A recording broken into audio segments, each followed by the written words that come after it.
Les voy a pedir que abran sus Biblias en el libro de Apocalipsis, Apocalipsis capítulo 2, y voy a dar lectura a los versículos del 8 al 11, hermanos. Apocalipsis 2, del 8 al 11. Dice así la palabra del Señor. Y escribe al ángel de la iglesia en Esmirna, el primero y el postrero, el que estuvo muerto y vivió, dice esto: yo conozco tus obras y tu tribulación y tu pobreza, pero tú eres rico, y la blasfemia de los que se dicen ser judíos y no lo son, sino sinagoga de Satanás. No temas en nada lo que vas a padecer. He aquí, el diablo echará a alguno de vosotros en la cárcel para que seáis probados, y tendréis tribulación por 10 días. Sé fiel hasta la muerte, y yo te daré la corona de la vida. El que tiene oído, oiga lo que el Espíritu dice a las iglesias. El que venciere no sufrirá daño de la segunda muerte. Oremos. Padre, a ti encomendamos, Señor, este tiempo de predicación. Padre, me pongo en tus manos. Úsame, y que tu palabra, Señor, caiga como semilla en tierra fértil, Señor, y traiga el efecto por el cual tú la has enviado en esta mañana. En el nombre de Cristo Jesús, nuestro Salvador. Amén. 2 llamados a la iglesia en prueba. 2 llamados divinos a la iglesia que está pasando por pruebas. Varones, hermanos casados que me escuchan aquí. Los varones normalmente somos muy malos para poder dar palabras de aliento a nuestras esposas cuando pasan por una situación difícil. ¿Cuántas veces, con muy buena intención, queremos darle alguna palabra de ánimo y el efecto es todo lo contrario, hermanos? Pero aquí, hermanos, en este pasaje está hablando el esposo perfecto. El esposo que cuando habla a su amada siempre tiene palabras precisas y de aliento.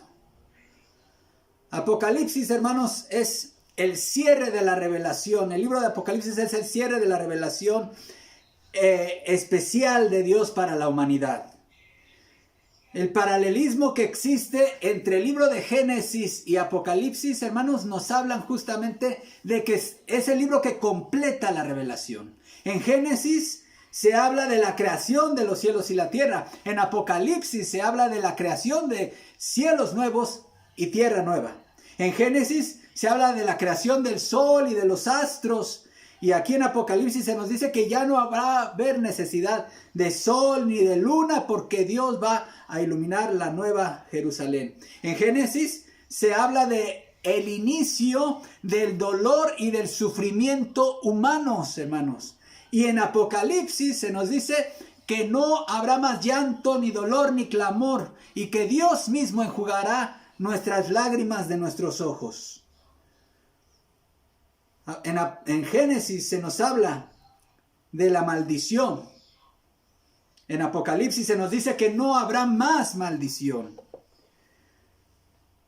Este es el libro, hermanos, que si bien entra dentro de lo que se conoce como literatura apocalíptica, en la Biblia tenemos diferentes tipos de literatura, hermanos. Hay poesía, hay historia, hay profecía, pero hay una serie de escritos, hermanos, que entran dentro de la literatura apocalíptica. En el Nuevo Testamento, pues tenemos este libro de Apocalipsis, pero en el Antiguo Testamento está el libro de Daniel, el libro de Ezequiel, el libro de Zacarías. Todos estos libros son literatura apocalíptica y tienen características muy específicas, hermanos. Pero aunque Apocalipsis es literatura apocalíptica, tiene un formato epistolar, es decir, tiene un formato de carta. Tiene identificado sus destinatarios originales. Y son 7 iglesias ubicadas en la región de Asia, es decir, lo que hoy conocemos como el país de Turquía. Una zona en donde el apóstol Juan, que para la fecha en que se escribió este libro, pues ya era prácticamente el único apóstol que quedaba vivo, él estaba atendiendo esta región. Ahí estaba desempeñando su ministerio apostólico. ¿Cuáles eran estas 7 iglesias? Éfeso, Esmirna, Pérgamo, Tiatira, Sardis, Filadelfia y Laodicea. Y yo no voy a hacer una exposición de todo el mensaje a la iglesia en Esmirna, sino me voy a enfocar únicamente en el versículo 10, hermanos. Quiero hacer una exposición del versículo 10 de este pasaje, hermanos. Pero cuando el libro de Apocalipsis se escribió por allá de finales del primer siglo, hermanos, eran tiempos de persecución. Eran tiempos donde había persecución en la iglesia. Estaba como emperador romano Domiciano. Y este emperador se le ocurrió la idea de que todos sus súbditos le rindieran adoración. Él se declaró a sí mismo rey de reyes. Y él se declaró a sí mismo el título de hijo de los dioses. Y él empezó a demandar que la gente lo adorara y le rindieran honor como si fuera una deidad. Por supuesto que los cristianos, la iglesia de Cristo, se negó. Y entonces él envió una persecución contra la iglesia, una de las persecuciones más fuertes. Y por ese motivo el apóstol Juan estaba en la isla de Patmos en calidad de preso, desterrado. Eran tiempos difíciles para la iglesia cuando se escribió el libro de Apocalipsis. Y aquí en este mensaje a la iglesia en Esmirna, el Señor le está advirtiendo: vas a pasar por tribulación. Dice, el diablo echará a algunos de ustedes en la cárcel y esta tribulación va a durar 10 días. Ahora, ¿qué le dice Jesús a una iglesia que pasa por tribulación? Y hermanos, como mencioné hace un momento, yo creo que si nosotros reflexionamos, nosotros como iglesia, como familias que conformamos esta iglesia, llevamos ya algún tiempo, quizás semanas o meses, pasando por tribulación. Quizá no era la tribulación que estaba o que pasó la iglesia de Esmirna, pero al fin de cuentas estamos pasando por dificultades, por momentos difíciles. ¿Qué le dice Jesús a su amada iglesia cuando pasa por tribulación? Y hay 2 llamamientos aquí, hermanos. El primero, uno está en forma negativa y otro en forma positiva. El primero es: no temas. No temas. Y el segundo es: sé fiel, hermanos. Vamos a ver el primero. No temas. Vuelvo a leer el versículo 10. Dice: no temas en nada lo que vas a padecer. He aquí el diablo echará a alguno de vosotros en la cárcel para que seáis probados y tendréis tribulación por 10 días. Sé fiel hasta la muerte y yo te daré la corona de la vida. Aquí Jesús le está diciendo a la iglesia: ¿sabes qué? La persecución no creas que va a cesar. De hecho, toda esa persecución que el emperador romano está llevando a cabo contra los cristianos va a llegar a ti, iglesia de Esmirna, y van a ser probados y van a ser echados en la cárcel. Pero te digo algo, dice Jesús: no temas en nada lo que vas a padecer. No temas en nada. Y ese es el primer llamado, hermanos. Ahora, ¿cuáles son las razones por las cuales no debemos temer como iglesia ante la tribulación? La primera razón es porque el diablo, quien está aquí interviniendo en el caso de esta tribulación, hermanos, no es un ser soberano. El diablo no es soberano. Ahora, identifiquemos un poco y hablemos un poco acerca de la figura de Satanás, hermanos. Los teólogos modernistas o liberales enseñan que el diablo no es un ser real como tal, sino más bien es un símbolo de la maldad en el mundo. Eso es lo que enseñan los teólogos liberales. Dicen, cuando ustedes lean diablo en la Biblia, no piensen que es un ser inteligente, con voluntad o que hace cosas. No. Es un símbolo. Bueno, eso no lo enseña la Biblia.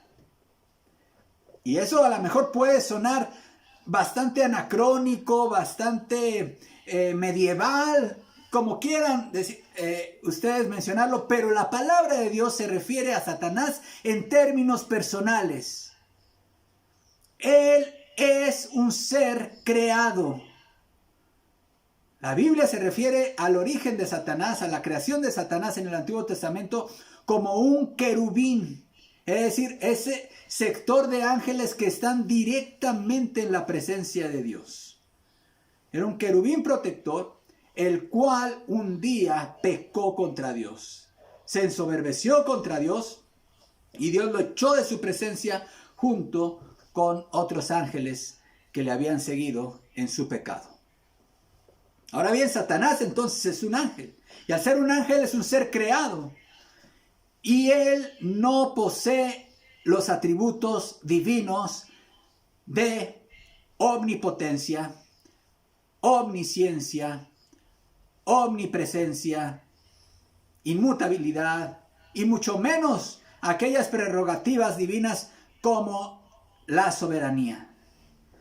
No debemos pensar que en toda la tribulación que pasamos como cristianos, hermanos, siempre va a estar implicado Satanás. La Biblia habla que en el caso de la tribulación que pasó Job, este personaje a quien Dios permitió que experimentara un sufrimiento agudo, terrible, ahí se declara claramente que hubo participación de Satanás. También la hubo en el caso de la tribulación o la prueba que pasó Pedro y los apóstoles. Y también se hace esta carta, habla justamente de que la iglesia, la tribulación que estaba pasando, que estaba a punto de pasar la iglesia de Esmirna, también estaba implicado Satanás. Pero eso no quiere decir que en toda la tribulación del cristiano esté implicado Satanás. Pero si estuviera implicado, el consuelo que tenemos es que Satanás no va a actuar más allá de lo que el Dios soberano se lo permita. Dios es quien sigue estando en control en medio de la prueba. No importa cuán agudo sea el dolor, no importa cuán fuerte sea el sufrimiento, Dios sigue estando en control de ese sufrimiento de su Hijo, de ese sufrimiento del cristiano. Dios no pierde el control. Satanás nunca logra quitar a Dios del control en medio de la prueba. Aquí está diciendo, aquí el diablo echará a algunos de ustedes en la cárcel para que seáis probados. Y luego dice, y tendréis tribulación. Esta palabra tribulación es la palabra que se usa cuando se colocaba el trigo ahí en el mortero y era trillado por unas piedras. Y cuando se es trillado, y justamente eso es lo que pasa, sucede en la tribulación. Uno es molido y ya no sabe ni por dónde le va a llegar a uno el siguiente golpe. Bueno, justamente esa palabra tribulación es la que define el sufrimiento y las pruebas del cristiano. Ahora bien, si el diablo no estuviese implicado en la prueba y solamente Dios está tratando con nosotros como un padre amoroso para formar en nosotros la imagen de su Hijo, pues qué bendición, hermanos.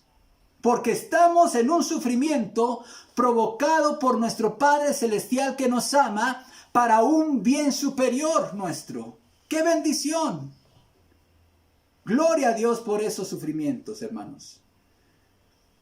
Ahora que pasé por mi crisis y mi prueba de enfermedad, escuché el testimonio de el papá de Steve Green. Ustedes conocen a este cantante cristiano, Steve Green. Y él daba testimonio acerca de su papá. Su papá fue un siervo de Dios que sirvió en Sudamérica muchos años como misionero. Y cuando él ya era anciano, él desarrolló la enfermedad del mal de Parkinson. Bastante avanzada la enfermedad a tal grado que el tragar alimento representaba un enorme sufrimiento. Un bocado de alimento requería mucho tiempo para poderlo pasar y deglutir. Su hija, que estaba dándole de comer, al ver la dificultad que estaba experimentando su padre al pasar el alimento, empezó a llorar. Y su papá le dijo estas palabras: hija, no sufras, porque esto que estoy pasando viene de parte de Dios, y Dios es bueno. ¿Notan el poder de esas palabras de este varón de Dios? Hija, no sufras, porque esto que estoy pasando, este sufrimiento, viene de parte de Dios, y Dios es bueno. Hermanos, cuando uno pasa por una prueba en donde está en juego la vida, en donde uno siente que se le escapa la vida, uno recuerda estas palabras: Dios lo está mandando, y si Dios lo manda, está bien, porque Él es bueno. Esta iglesia de Esmirna iba a pasar una gran tribulación fuerte. Iban a ser encarcelados con la posibilidad de morir. Pero estaba bien porque Dios lo estaba mandando, y Dios es bueno. Pero otra razón por la cual, hermanos, no debemos de temer, y Dios nos manda a no temer, es porque la tribulación es pasajera. Note, ¿cuánto iba a durar la tribulación de la iglesia?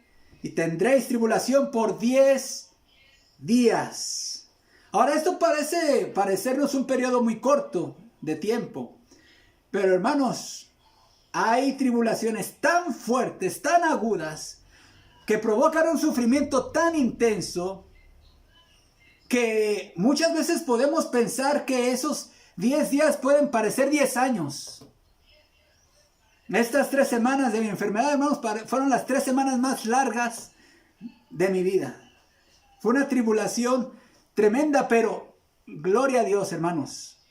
Podemos confiar. Y Dios lo que nos está diciendo aquí, hermanos, en este pasaje, es que la prueba no va a ser para siempre. Las pruebas, hermanos, no son para siempre. Las pruebas tienen su terminación. El Señor está diciendo aquí: no temas, la tribulación pasará. Ahora, esta pandemia, hermanos, que ya llevamos aquí, ya cumplió un año. Un día pasará. Un día solamente hablaremos de esta pandemia, hermanos, como un recuerdo. Y eso debe darnos aliento, hermanos. Un día esta prueba, esta tribulación que estamos experimentando, un día pasará. Ese es el primer mandato, el primer llamado divino que hace el Señor a la iglesia que pasa por tribulaciones. No temas en nada lo que vas a padecer. ¿Con qué actitud hemos de enfrentar las pruebas, hermanos? Con la actitud de Cristo, que Él enfrentó la cruz. Con valor, con gozo, poniendo toda nuestra confianza en el Señor. No sabemos qué venga mañana, hermanos. No sabemos si el día de mañana vengan más pruebas. Pero sea lo que tenga preparado el Señor para nosotros mañana, hermanos, hemos de enfrentarlo con gozo y con valor. Pero el otro mandamiento a la iglesia que está pasando por pruebas es: sé fiel. Sé fiel. Dice aquí: sé fiel hasta la muerte, y yo te daré la corona de la vida. Quienes hemos pasado, hermanos, por el valle de sombra de la muerte, sabemos que es justamente en ese lugar en donde nuestra fe es probada.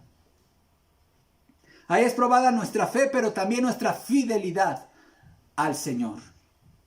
El apóstol Pedro, instruyendo a un grupo de hermanos cristianos que estaban padeciendo persecución, una terrible persecución, les dice lo siguiente en 1 Pedro 4:19. De modo que los que padecen según la voluntad de Dios encomienden sus almas al fiel Creador y hagan el bien. Note qué les está diciendo Pedro aquí a este grupo de personas, de cristianos, hermanos en Cristo que estaban amenazados de muerte por su fe. Los que padecen según la voluntad de Dios. Si es la voluntad de Dios que pases por tribulación, si es la voluntad de Dios que pases por persecución, dice aquí, encomienden sus almas al fiel Creador y hagan el bien. Hagan el bien. ¿Qué es lo que está diciendo? Díganle a Dios, Señor, si esta tribulación que tú has permitido que yo pase y que esté experimentando va a terminar en que tú me llames a tu presencia, encomiendo a ti mi alma, entrego a ti mi espíritu, pero dame fidelidad para hacerte fiel hasta el último suspiro de mi vida, hasta el último latido de mi corazón. Eso es justamente lo que está instruyendo el apóstol Pedro a estas personas. Ahora, esta expresión que se usa aquí en Apocalipsis de ser fiel hasta la muerte tiene dos implicaciones, hermanos. La primera es ser fiel durante toda tu vida, en este caso, durante todo el tiempo que dure la tribulación, hasta el día de tu muerte.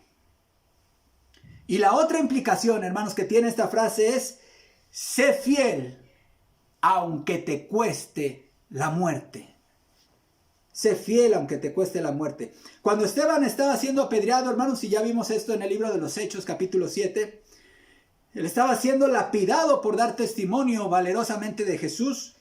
¿Cuál fue su última oración en Hechos 7:59? Dice, y apedreaban a Esteban, y mientras él invocaba y decía, Señor Jesús, recibe mi espíritu, y puesto de rodillas clamó a gran voz, Señor, no les tomes en cuenta este pecado.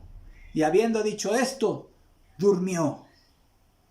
Esteban es un claro ejemplo de alguien que fue fiel hasta la muerte. Encomendó su espíritu al Señor Jesús y él perdonó a sus verdugos. Hermanos, ¿qué es lo que le dice el mejor esposo a su amada que está a punto de entrar en tribulación? Dos cosas. Pueden llamarle mandamientos, pueden llamarle llamamientos, como sea, pero son dos instrucciones que le da. No temas y sé fiel. Como iglesia, hermanos, estamos pasando por tribulaciones. Repito, hay quien está en duelo y están viviendo todavía su duelo de la ausencia de su ser querido que fue llamado a la presencia del Señor. Esa es una tribulación. No hay que olvidarnos de nuestros hermanos que han perdido seres queridos. Pero hay hermanos que en este momento tienen a familiares, familia muy cercana, hospitalizados. Hay otros que están ellos mismos padeciendo enfermedades. ¿Cuál debe ser nuestra actitud como iglesia, hermanos? No temas. No temas, ¿por qué? Porque Dios es quien está en control. Él no ha dejado de gobernar su universo. Y no temas porque las pruebas no son para siempre. Las pruebas un día pasarán. Pero el otro llamado es sé fiel. Sé fiel durante toda tu vida. Y sé fiel aunque te cueste la muerte. No temas y sé fiel. Dos llamados divinos a la iglesia que pasa por tribulación, hermanos. No sabemos cuánto vaya a durar esta prueba. No sabemos qué noticias después surjan en la semana, pero sabemos que nuestro Dios sigue gobernando y que la prueba, hermanos, que Él nos permite pasar, si Él la manda está bien porque Él es bueno. Solamente pidámosle a Él valor y fidelidad. Oremos. Padre, gracias por las pruebas. Es difícil entender, Señor, cuando estamos pasando por tribulaciones. Este pasaje de Santiago capítulo 1, donde nos dices y nos mandas: tened por sumo gozo cuando os halléis en diversas pruebas. El dolor, la enfermedad, la pérdida de un ser querido, Señor, generalmente y usualmente no nos produce gozo. Pero si tú lo mandas, Padre, sabemos que está bien. Porque no hay ser más bueno y bondadoso que tú. Como iglesia, Señor, estamos pasando por pruebas y tribulaciones en diversas familias. Pero sabemos que no estamos solos, Padre. Fortalécenos en fe, Señor. Danos valor. Ayúdanos a cumplir ese mandamiento de no temas en nada lo que vas a padecer. Ayúdanos, porque por nosotros mismos no podemos, Padre. Pero también ayúdanos a cumplir el otro mandato, de serte fiel. Danos fidelidad, Señor. Hasta el último momento de nuestra vida. Y aunque el serte fieles nos cueste la vida, Señor, ayúdanos a serte fieles. En el nombre de Cristo Jesús. Amén. Que Dios les bendiga, hermanos.